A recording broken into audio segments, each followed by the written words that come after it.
Hello and welcome back to Let's Play Disco Elysium with me, Bring It On. Let's enter the island. See what lies in wait. I'm assuming this is where the shot had to have come from since we haven't found where the shot came from yet. This is our last lead. This was once an armament rest. Twin cannons were attached here. Medium distance, large caliber. Careful, these stairs have collapsed. Oh, have they? Books, mostly fantastique and historical fiction. Dishes stained with sauce and fire, our survivor's kitchen. Fallen Arrower shirt. Hey, another piece of the Fallen set. So +1 hand-eye coordination, sleeveless aim. This Fallen training shirt has seen one wash too many. It retains its unusual design, one sleeve short, the other long, but little of its original colors. A giant F swishes across its chest, now in gray. A moth-bitten bed sheet keeps the wind out.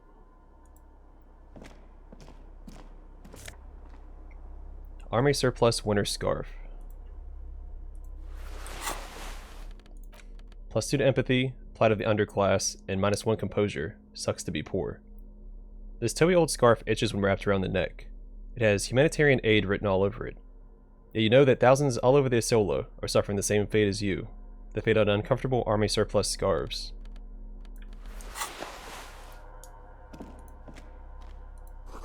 You see candles planted on a broken rangefinder. Now let's look at all these little green dots first.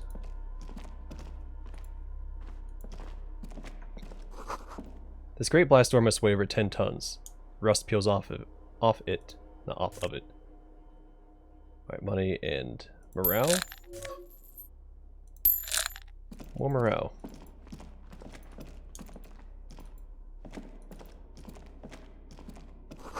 This hatch is jammed shut. Okay, let's go back up here and inspect this stuff first. We'll start with this thing.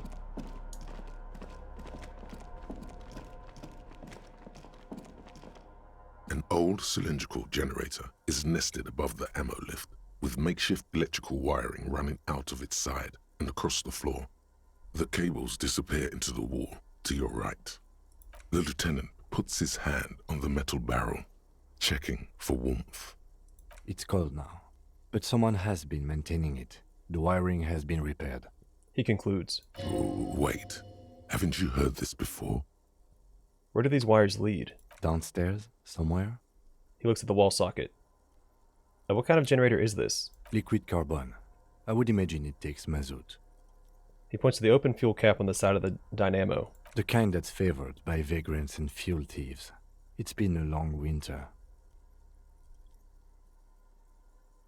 Is this the line he said when we were on top of the statue trying to get in touch with the Coalition warship Archer?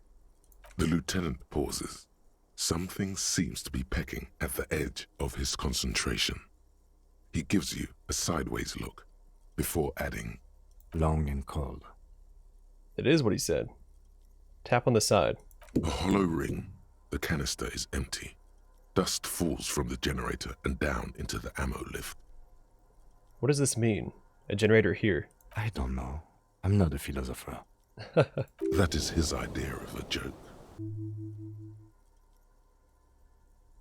I am. The generator proves the universe is material. Kick the generator.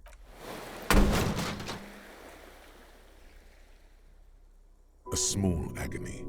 Minuscule bones may have fractured, but it proves the point. Ouch. Grab your wounded toe. He nods approvingly. He even smiles.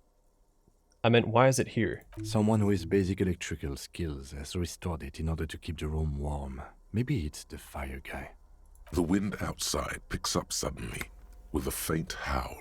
Inside, it's warm.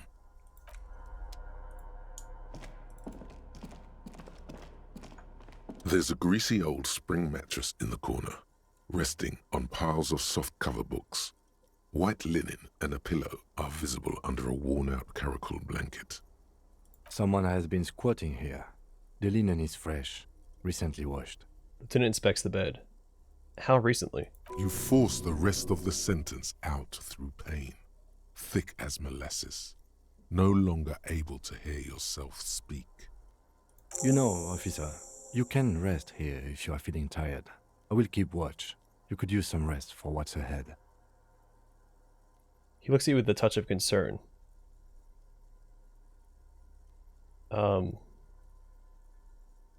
I guess? Maybe a little shut-eye? Just an hour? Go to sleep. You face the concrete wall. There's less light there, in the dark corner. Like a dog, you lie there. You didn't realize how tired you were. Your body is still nowhere near healed. Curl up with your knees close to your chest. The blanket feels cold. The entire room does. Concrete and cold. Minutes pass. Half an hour maybe. The sounds of the sea beyond grow distant. Your eyelids close. Until you feel yourself standing up in the darkness, right next to the mattress. Slowly, the world begins to hatch from the blackness. It's evening.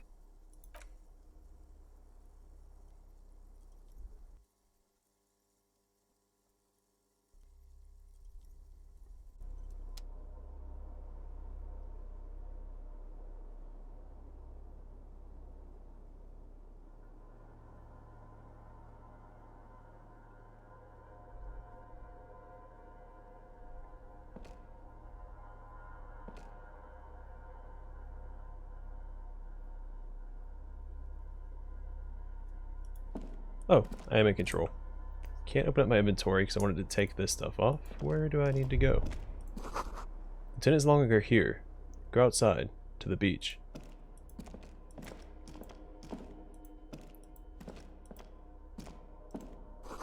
The door is still here, closed. Feels strange somehow. You can't get in. Or out.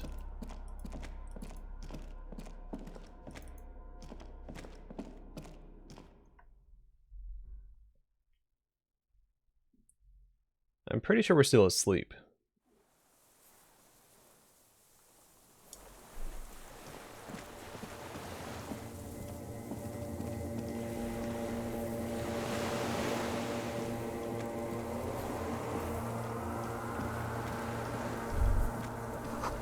Go down to the chain. There's something there.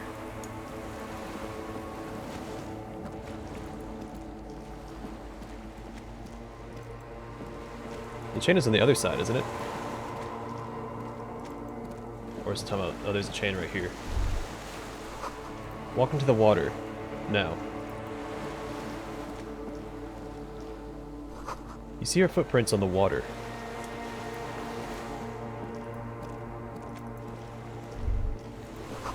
Further.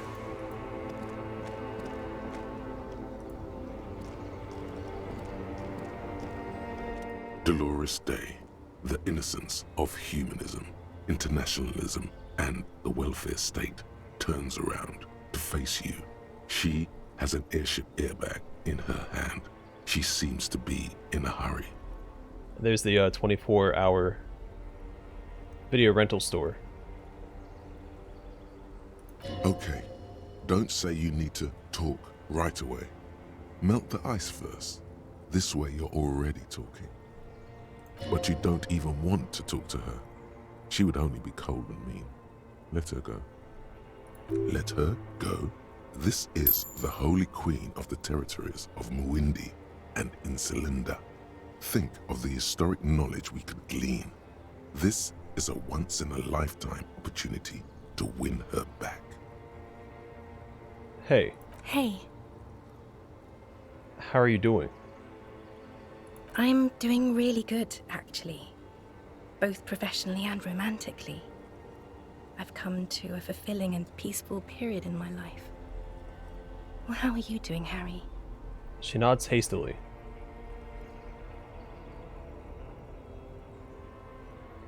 I'm in my head.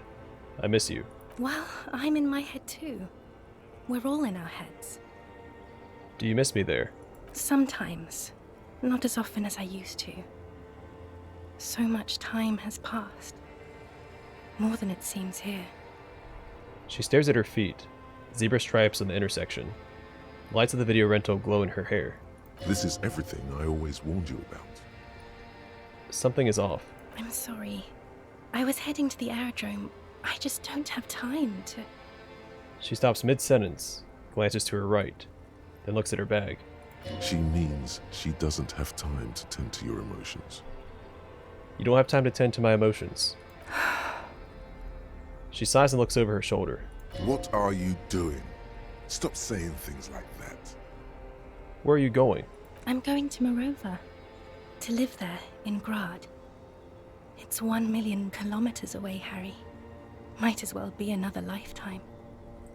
What's in the bag? Just my scepter, my globe cruciger, a spare silk gown, a toothbrush, travel documents, the crown of immortality. Crown of Immortality. Aren't you already wearing one? Oh, this. She corrects the wreath on her forehead. This is just a wreath. The crown of immortality is made of rarefied light, mana and raw palladium. It was passed on to me by the rulers of late antiquity. She looks at the suitcase, not knowing what more to say. Then, over her shoulder. Anyway, Can you stay for a moment? We need to talk. We need to have one more massive, epic showdown.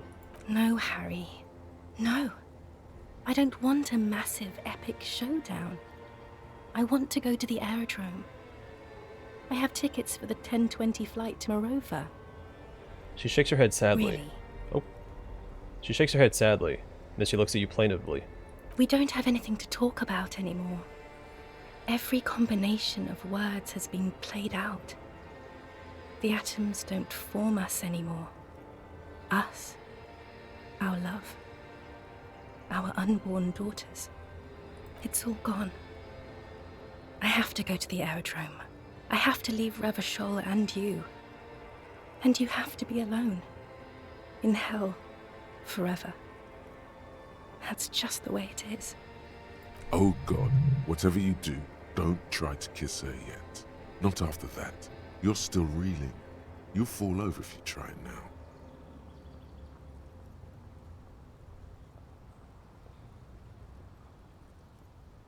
But that's not a very good way for things to be. It's not. But She looks at her feet. Little golden sandals cover her toes. But what? Tell me there's something good. I don't know why I said but. There is no but. That's it. That's it, yes. We've talked about it 1,000,000 times. You will get over it, just like I did. People do. Things will get good for you again. She looks up from her toes. Where in hell? Yeah, she did say that we were in hell forever. Stop. You're only making it worse for him. You never help with anything. Maybe. I think I've reached the end of the investigation. See? It just takes some time. For you, I think it'll take something like 20 years, maybe. It was hard for me too. I used to think I couldn't live without you. Her eyes widen. Then she looks you straight in the eye. Her irises are light blue, flecked with green. But I can. She keeps her shoulders squared and her back straight. But it's clear you're still making her sad. 20 years. That's so much time. Yes. It only took me 1 year, maybe 2. Phew. She smiles and wipes her brow in relief. So you felt that way once, that you cannot live without me. Yes. But that time is gone now. So very gone. Your innocence, Delores, a day. I'm sorry I made you sad. It's okay. It doesn't have to be like this. Maybe we could try again. No, Harry. We can't. Why? We already tried again, and it didn't work. Is that how it is now? We should just try all good things twice and then give up. By that logic, not you too. What went wrong when we tried again? I can do it better. I don't know. Please. She shuffles from one golden sandaled foot to the other. In the distance, a streetcar screeches. Why? Why can't we be together? Harry, we can't be together because you're insane. Her eyes turn to sorrowful ovals. She avoids turning them to you. Insane how? They're turning moist now. Her eyes. She slowly shakes her head and tries to get hold of herself, brushing her hands in her gown. What do you mean by insane? You know what I mean. Everyone gets a little down. A little down. You've worked there for so long, you can't even talk like a normal person anymore. It's always lists with you. Questions. They're not lists. They're trees. This is another one, isn't it? We're in a tree right now. Yes, but it's not possible to talk without trees. It's not just the lists or trees or whatever. You get sad, Harry. Too sad. People can't get that sad. It's impossible to watch. She corrects the wreath on her head, with her hands trembling now. Other people get sad too, but not like you. You stay down for too long. You only communicated with encyclopedic trivia. I was so alone. In conclusion, you're ill. You're an old, insane man. And you have to be in hell until the end of your life. And I have to go to Morova. I get the feeling you're not really Delores Day. I don't know what you mean. Delores Day? She looks at you quizzically. Does not seem like a mystery she wants to get into. You're the X something. Wasn't I Delores Day just a second ago? Now I'm the X thing? You're confusing me. Look, I have to be at the Lausanne Aerodrome at 10:20 p.m. I still have a light rail to catch. I haven't even bought the tickets yet. She keeps glancing over her shoulder nervously. We all told you. Everyone warned you. Who, everyone?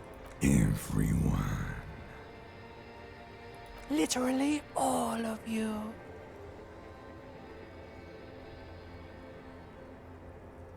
I'm glad we're having this conversation. I'm getting so much closure. I'm glad too, but I have to go. My friends are waiting for me on the platform. I can't let them wait. It's impolite. Cool. Your friends. Say hi to your friends for me then. I will. She says. The evening wind blows in, and the gown wraps around her like a white flag. Your... point to your head. The morning. The morning? I don't understand. No, I meant mourning. I'm grieving.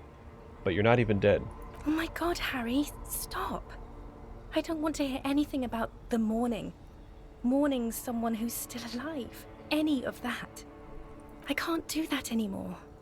I'm not 80 years old, I'm 32. People my age are not supposed to mourn. She breathes out. It sounds more angry than a sigh. I've heard you before. You're the voice on the phone. Oh, Harry, you shouldn't have done that. She shakes her head very slowly, her white hair brushing her shoulders. Do what? Call me like that. You ruined it. There was still a chance. You should have waited longer. She would have called you instead. I know. You would have called me yourself, if I just let you. I was too impatient. Oh, Harry, do you really think so? We haven't talked in years. I don't want to call you. I don't want to hear from you. I think of you less and less every year. Weeks go by without me remembering you. Months already. Soon it will be years. Every season that passes, the light gets less clear. I sit there in Morova, in the holy gratitude of my bliss. I put my hand on my belly and smile. The air gets cold around you. She looks down on her stomach, then up at you. Her eyes are full of tremendous distance and mystery. The death blow is coming. Your name. Means pain. I don't want to say that. Why? That's what Delores means. You're the symbol of pain. Great. Now I'm the symbol of pain. The smile immediately disappears from her face. It remains just as cold. That was not the death blow yet. You saved yourself. For now. Keep stumbling around, and it will happen.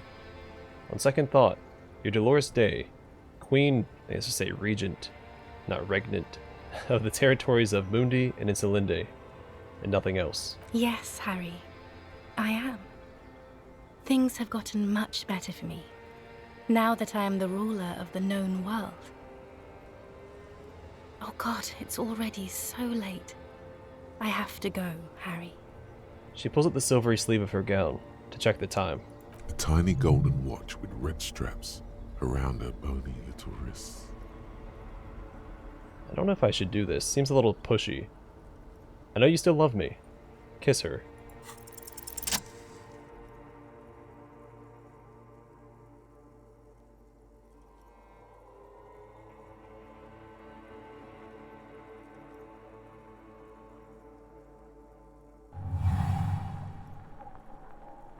With your feet trembling from the steps you took, tepid and fearful, you stand against her body close to you, radiating warmth. With your eyes closed, you move your lips on her mouth. She is not kissing you back.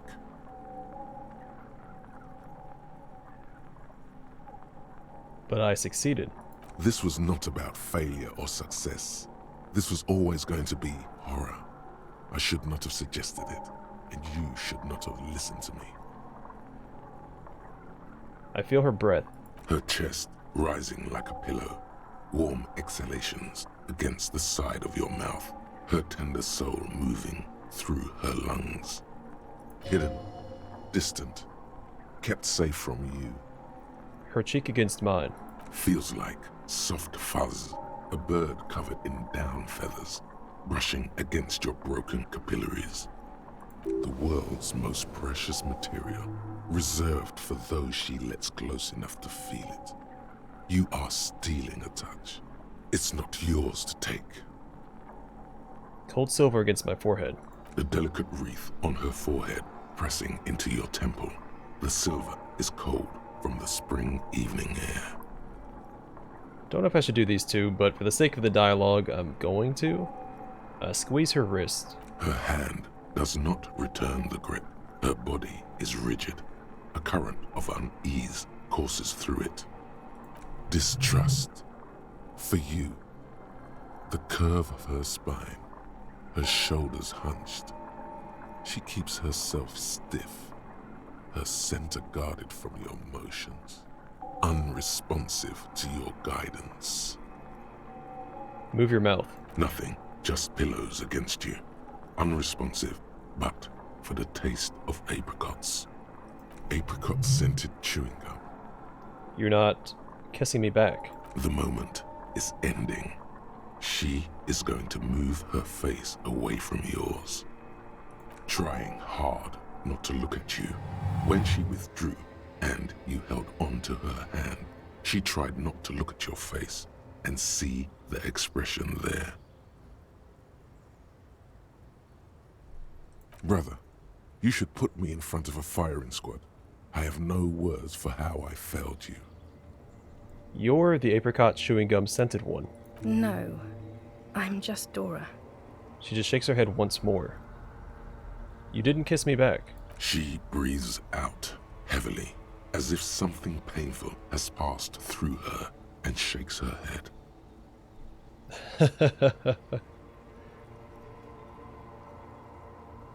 Again, this feels a little too pushy. But I don't want to say nothing. I thought you would. I know you still love me. You can't not. She shakes her head one more time. The evening wind rustles her hair, blowing old newspapers and fast food wrappings down the street. Why didn't you kiss me back? Why did you do that to yourself? You know I don't cheat, Harry. I never cheated on you. That's it then. No, Harry. Not yet. There is one more thing you have to see. She slides her hands down her chest and onto her lower stomach and smiles. I'm pregnant. It's his, the man I heard on the phone. Yes, he did it. She looks down at her belly, then up into your old eyes. I terminated yours. Don't you remember, you poor fuck? You poverty-stricken fuck. That took a bit of a turn. Now, go ahead. Ask me more questions. Let's talk about something else. She wipes her palms into the silk of her gown. No, this has to end. Do the last one. More questions. Ask more. I've taken responsibility for my actions now. I'm a new man, weighty and normal. She doesn't know what to say. I'm so normal right now. Yes, okay. I'm glad. I mean, I'm a moralist. The other moralists took me away on their airship. I'm not a broken, insane man who can't live without you. I know I made mistakes, and I've taken full responsibility for all of them. So you can live with me again if you want to. I'm better now. It doesn't sound like you're better at all, Harry. It doesn't even sound like you're a moralist. It just sounds like you want to win me back or something. I don't want you to try that anymore, okay? It's too sad. I need to go. She spreads her arms. Total annihilation. We got annihilated, Harry. It wasn't about responsibility at all. It was always only about you having no power at all. Over her, yourself, anything. That's why they didn't take you on that airship. You're insane without her. I bought you this figurine of a headless fawn rider. Give it to her. I don't want it. It looks expensive. I don't want it. She doesn't take it. I thought you liked figurines. I thought the figurines were for getting you back. That's not what figurines do, Harry. But then the figurines don't do anything. She looks at the headless fawn rider between your fingers and doesn't know what to say. Maybe this revolutionary figurine then. Show it to her. Maybe you can take this revolutionary figurine. It's got a little musket. No, please. Please don't give me anything. What about dice? I had some custom dice made in this place. A doomed commercial area. Harry, I don't want things. I want to go to the aerodrome. Okay, I won't give you things then. I didn't ask for things. It's too late to give me anything. I would have liked these things a long time ago. The headless fawn rider especially. But now, only boring hell remains. Her crown of hair is aglow with the red of the neon in the corner. Like this, she tramples her feet for warmth. It's getting really cold outside. But you said I have a vast soul, and you always come back to it. We both said a lot of things. We were very young. It was her. I can feel it. I can see it in her tender long fingers, in her wrists. Her hand wrote it, said those things. Actually, you didn't say it. You wrote it in a letter. A handwritten letter. I kept it in my paperwork. As Queen Regnant, I write a lot of letters. Oh, regnant. So it is regnant, not regent. She brushes a strand of white hair out of her eye. You need to recite it to her. For effect. All of it. No summaries. Yeah. Put a stake through your heart. She'll get hurt too. Collateral damage.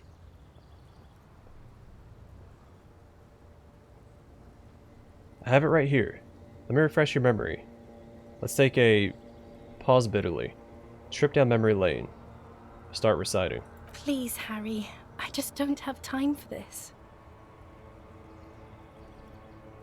Take out the letter and read. Every morning, when I step out and you're asleep behind me, I find a little piece of sadness in me. I carry it in my chest down Voyager Road. Every step I take, it grows. So by the time I reach the fuel station, it has filled me completely. I step on the light rail and look back. Something, bow collector. And it will be like this until I walk back to you. You. Every step I take will get lighter. It almost makes me run. Sometimes I do. I can't believe I met you. I can't believe the happiness I feel with you. You have a vast, vast soul, and I will always, always come back to it. Okay, stop. Yes. Are you happy now? She surrenders.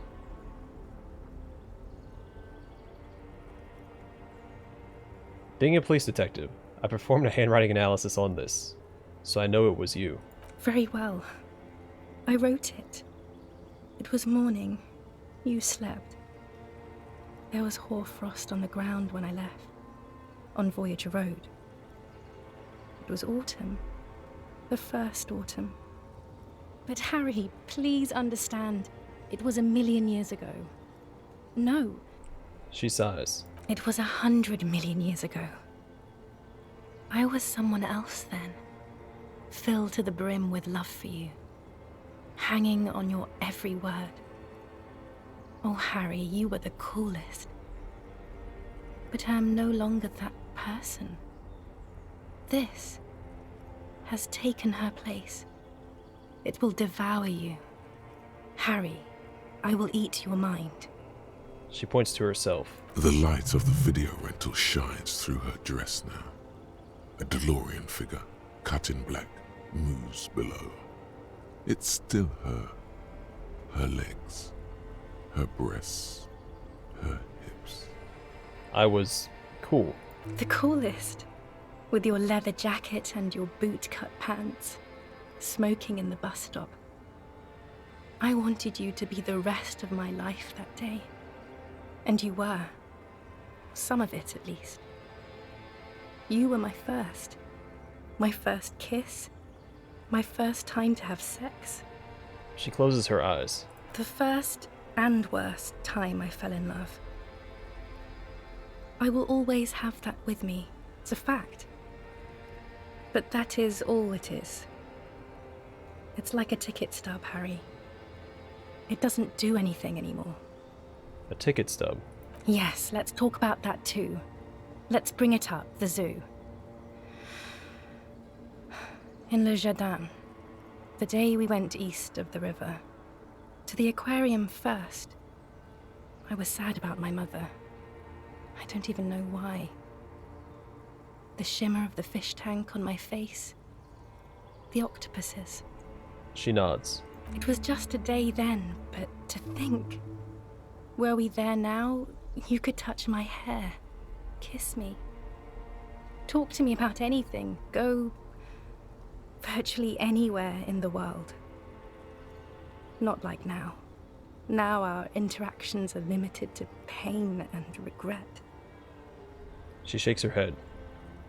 Can you turn back to the person you were? I can see her in you, under the gown and that wreath. And my crown of immortality? No. You scared her out of me.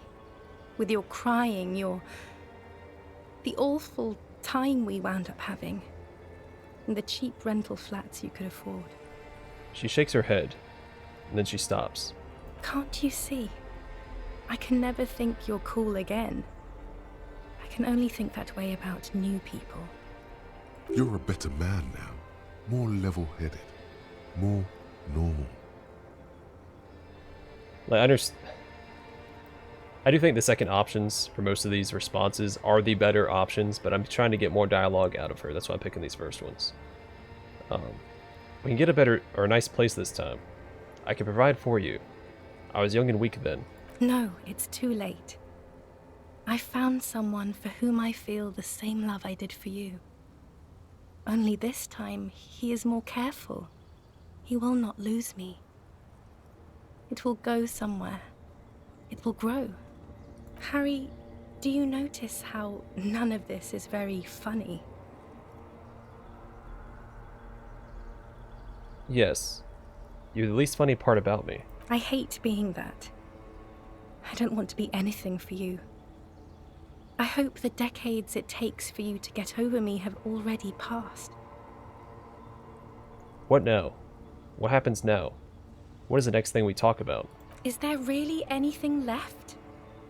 If not, we can always repeat one of the things we have already talked about. Talk about it again. If you do not feel like doing that, then you should let me go to the aerodrome. She looks over her shoulder. You're You're not even human. I am actually very ordinary, Harry. Below this gown and wreath, I have an ordinary soul and ordinary thoughts. The only thing inhuman about me is this. She shakes her head, then she looks around. This thing you've made me into. I'm sorry for saying so, but I just hate it. What is this? This is so far gone, Harry. I don't even... No, you're special. You had glowing lungs. My lungs do not glow, Harry. I am just like all the others. None of us have glowing lungs. Stop making me into some kind of... You're right. You don't have glowing lungs. You don't deserve them. I didn't ask for them either. They're just a folk tale that has nothing to do with my reign, or the direction I have set our species on. She glances over her shoulder, then back at you. You couldn't make her lungs glow anyway. Only cry. And maybe not even that anymore. An apricot-scented ghost wafts out of her. Her skin, the fabric, into the flow of the air around you. Mass murderer. That is very contested by modern historians. Very contested. Plus... That's a funny response. She tramples her little feet for warmth and adds, You're only saying this because things didn't work out between us. I have to go to the aerodrome now. I don't have time to defend myself from these accusations. Stop making her angry. She won't start loving you again if you call her a mass murderer. Seriously.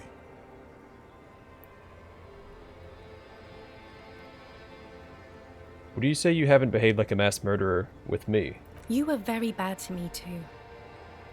We've talked about it like 7 million times now.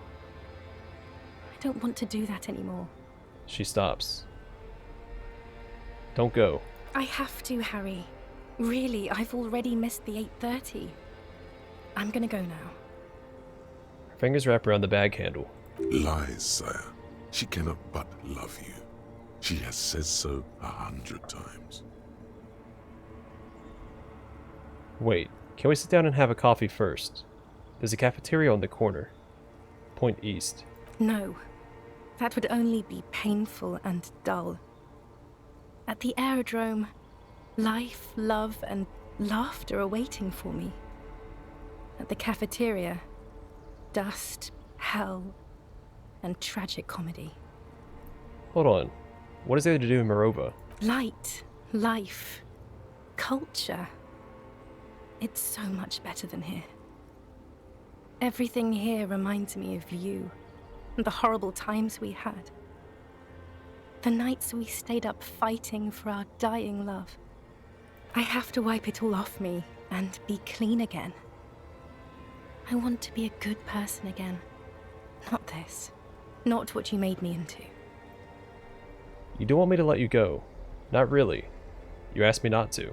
That was someone else. I betrayed her, overwrote her, and I'm happier for it. And I'm really going now. The time is up. I must be on the 10:20 flight. She turns. Will we ever see each other again? I won't see you, but you will see me. How can that be? Oh, Harry. This is a dream. Can't you see? I'm already in Morova by now. Who knows how long ago this happened? A year? 2? 5 years ago?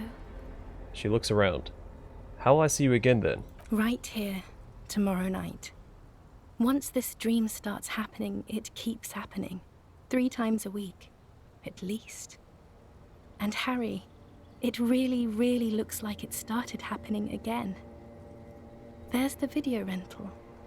I'm suffocatingly beautiful and young, and I smell of tutti frutti chewing gum, like I did that time when I asked you for forgiveness, after leaving you the first time, so long ago. But this is intolerably bad. Oh yes, this is real darkness. It's not death or war or child molestation. Real darkness has love for a face. The first death is in the heart, Harry. See you tomorrow.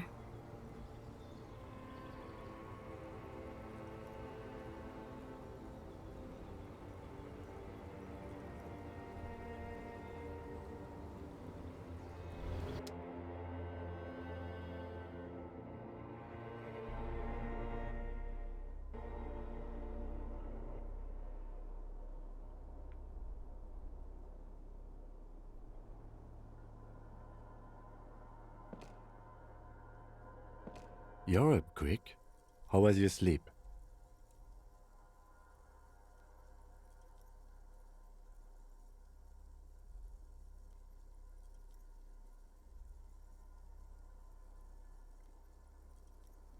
What blood is seeping out? I like a few of these. Not number 3. Number 1, number 5.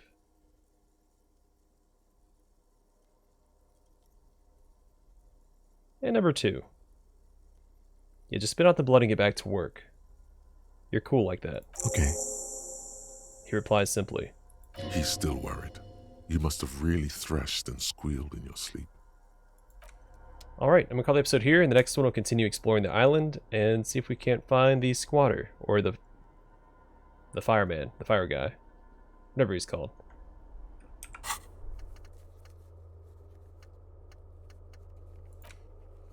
Sad that I didn't...